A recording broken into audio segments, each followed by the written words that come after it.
Gonna make this guy some food right now. Got a couple of apples. Well, I usually make him food for 2 or 3 days.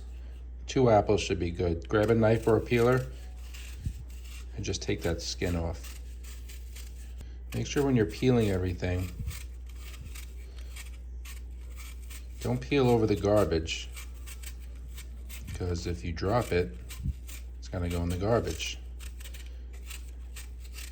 And you shouldn't eat anything out of the garbage, whether it's for you, your baby, or anyone else. And just cut them into chunks. All that apple flesh around the core.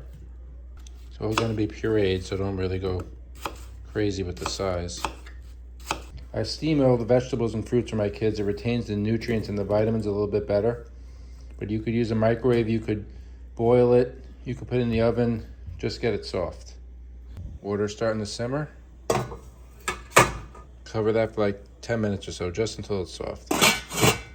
Hey dude. Doesn't take long at all. Now just add everything to your blender cup. All right, all the apples in the blender cup. Now you just want to add some liquid to thin it out a bit so it'll blend smooth. Whatever you're feeding your child, breast milk, formula, filtered water. If you're using water, use filtered water, not spring water. So I'm just going to add a couple of ounces of formula. You could always add more, but you can't really take away. Add that to a container. At least 3 days worth of food right there. Let it cool down, put it in the fridge. If you want to save it for later or make a larger batch, you could freeze this as well. It'll keep in the freezer for months.